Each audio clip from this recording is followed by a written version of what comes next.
Hey, Rock Buds, Rock Papa here. Hope you guys are doing fantastic. October is a-coming. Grammy and I are down here in Tampa visiting our family, and we sleep in the Ram van at night.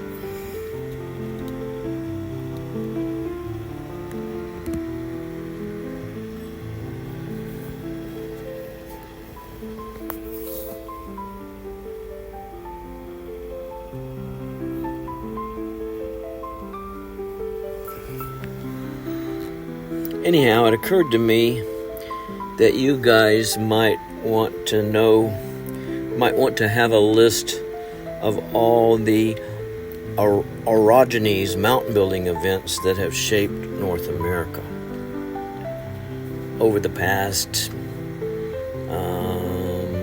billion years or so, I'd say. So I've kind of listed these, and for you, I've listed them one at a time from the earliest to the latest or most recent, and then I also, at the end of this video, there's a list of all of them with their dates. A couple of things to remember. First of all, the time periods are approximate, just like all ancient geologic time periods are approximate. And as we look at these Orogenies one at a time, I'll fill in some details about them. So I hope this will be helpful to you. If so, please subscribe. Thanks again to all you fantastic, wonderful subscribers. I really, really appreciate you guys. So here we go. North American Orogenies.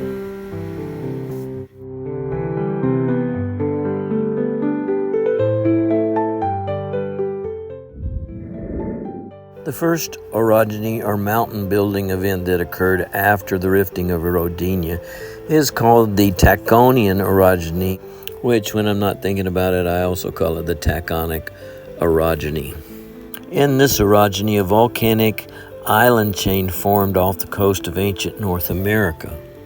This happened because the Proto-Atlantic Ocean was opening up and pushing ocean crust west against the ancient North American continent. North of Virginia, this island arc crashed into the continent, but south of Virginia, it did not. Instead, it kind of hung around offshore, creating back arc basins where gold was deposited. Next came the Acadian orogeny, in which the Acadian microcontinent, which is a small continent but it's much bigger than a volcanic island chain, crashed into northern North America. The Acadian mountains created by this orogeny eroded all their sediments into foreland basins north from Virginia north. Then the eroded remnant slid southwest along the Brevard Fault Zone to dock along North Carolina and Georgia as the Carolina Superterrane. And as the Carolina terrane came southwest, it pushed the remnants of the Taconic volcanic island arc that had remained offshore onto the continent. Now it's Mississippian period time, and we swing over to the west coast where the Antler orogeny has taken place. The whole North American continent was moving west, or you could say the ancient Pacific Ocean crust was moving east. Either way, a volcanic island chain formed and crashed into the west coast. Today, the distorted remains of the Antler orogeny are located in the Sierra Nevada mountains and in the Roberts Mountains of Nevada. Number 4 is the biggie, the Alleghenian orogeny on the east coast, where proto or ancient Africa crashed into ancient North America. This orogeny created huge mountains all along the east coast and along the present-day Gulf Coast, creating the Ozark Mountains in Arkansas and Oklahoma, as well as the ancestral Rocky Mountains in and around Colorado, which eventually eroded completely away and are not to be confused with the present-day Rocky Mountains. Next comes the West Coast Sonoma orogeny in which the Sonoma microcontinent crashed into ancient west coast of North America. Its foreland basin was called the Sinbad Sea, and that's where a bunch of these dark reddish, brownish Moenkopi Formation muds came from. You can see the Moenkopi Formation in Capitol Reef National Park of Utah and other places. Next came the Nevadan orogeny, and a couple of things happened during this orogeny. First, the ancient Pacific Ocean plate, which they called the Farallon Plate, subducted beneath the continent, creating a continental volcanic arc, and then a series of volcanic island chains crashed in. The roots of this continental volcanic mountain chain were made of granite and diorite.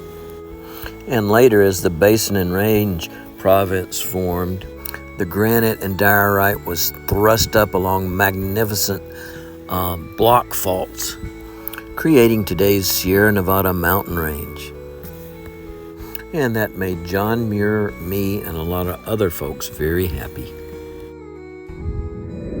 And at number 7, we have the West Coast Severe Orogeny, or mountain building event, which involved more ocean plate subduction and a huge continental volcanic mountain chain. If you go out to Utah and vicinity in the Canyonlands country, let's say on Interstate 70, eventually you come to an area where the mountains all around you are made of a gray shale. Everything's gray. That humongous gray shale deposit is called the Tropic Shale. It has other names, I think the Pierre Shale further east. And it was laid down in the very extensive severe foreland basin, which they call the Great Cretaceous Sea. On top of this tropic shale is the Mesa Verde Formation, and you can see it at Mesa Verde National Park. Finally, we have the West Coast Laramide orogeny, which is different from all the rest.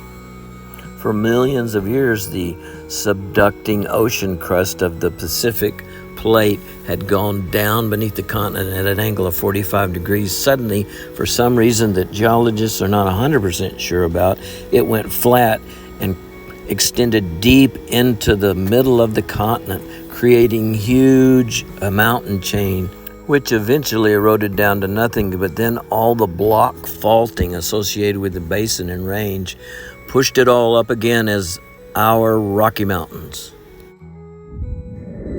Okay, my rock buddies, here's a list of all of those orogenies, and they go from the oldest to the youngest. Number 1, the Taconics, the oldest, etc. So I hope this is helpful to you. So thanks so much for watching, guys, and please subscribe if this was useful to you. And this here is your Rock Papa saying have a great day. Happy rock hunting. Papa out.